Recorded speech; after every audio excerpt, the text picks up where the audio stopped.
أعوذ بالله من الشيطان الرجيم. بسم الله الرحمن الرحيم. الرحمن علم القرآن خلق الإنسان علمه البيان الشمس والقمر بحسبان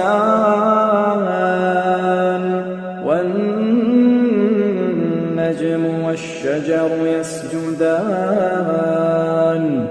والسماء رفعها ووضع الميزان ألا تطغوا في الميزان وأقيموا الوزن بالقسط ولا تخسروا الميزان والأرض وضعها للأنام فيها فاكهة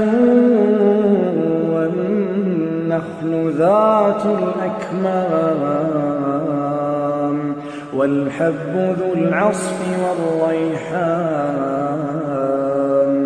فبأي آلاء ربكما تكذبان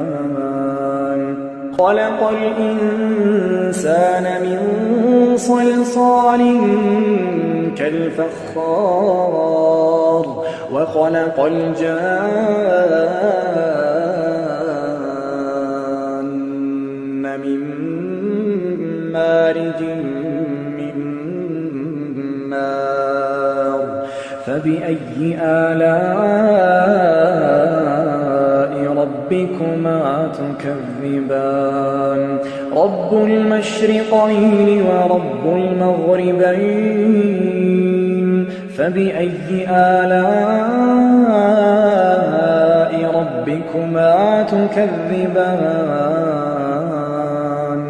مرج البحرين يلتقيان بينهما برزخ لا يبغيان فبأي آلاء ربكما تكذبان يخرج منهما اللؤلؤ والمرجان فبأي آلاء ربكما تكذبان وله الجوار المنشآت في البحر كالأعلام فبأي آلاء ربكما تكذبان كل من عليها فان كل من عليها فان ويبقى وجه ربك ذو الجلال والإكرام فبأي آلاء ربكما تكذبان يسأله من في السماوات والأرض كل يوم هو في شأن فبأي آلاء ربكما تكذبان سنفرغ لكم أيها الثقلان فبأي آلاء ربكما تكذبان يا معشر الجن والإنس إن استطعتم أن تنفذوا من أقطار السماوات والأرض فانفذوا لا تنفذون إلا بسلطان فبأي آلاء ربكما تكذبان يرسل عليكما شواظ من نار ونحاس فلا تنتصران فبأي آلاء ربكما تكذبان فإذا انشقت السماء فكانت وردة كالدهان فبأي آلاء ربكما تكذبان فيومئذ لا يسأل عن ذنبه إنس ولا جان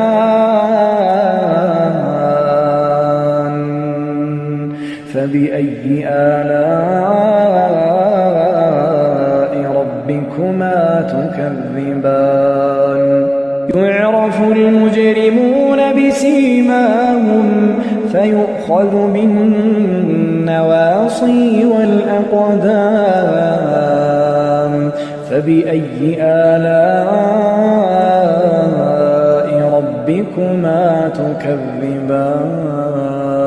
هذه جهنم التي يكذب بها المجرمون يطوفون بينها وبين حميم آن فبأي آلاء ربكما تكذبان ولمن خاف مقام ربه جنتان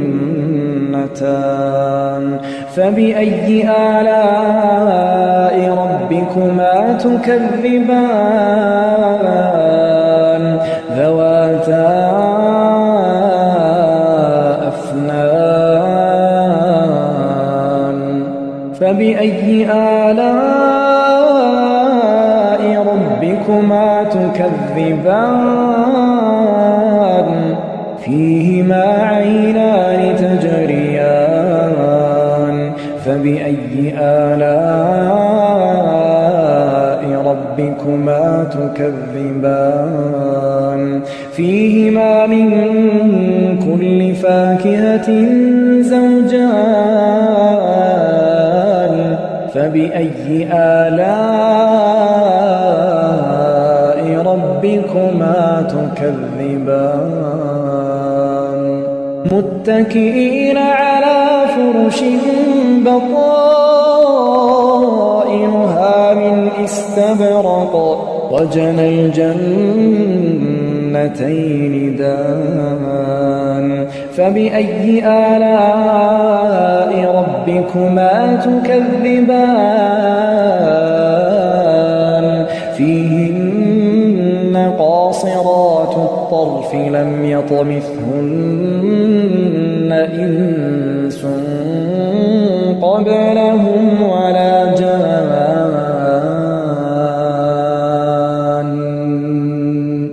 فبأي آلاء ربكما تكذبان كأنهن الياقوت والمرجان فبأي آلاء ربكما تكذبان هل جزاء الإحسان إلا الإحسان فبأي آلاء ربكما تكذبان ومن دونهما جنتان فبأي آلاء ربكما تكذبان مدهامتان فبأي آلاء ربكما تكذبان فيهما عينان نضاختان فبأي آلاء ربكما تكذبان فيهما فاكهة ونخل ورمان فبأي آلاء ربكما تكذبان فيهن خيرات حسان فبأي آلاء ربكما تكذبان حور مقصورات في الخيام فبأي آلاء ربكما تكذبان لم يطمثهن إنس قبلهم ولا جان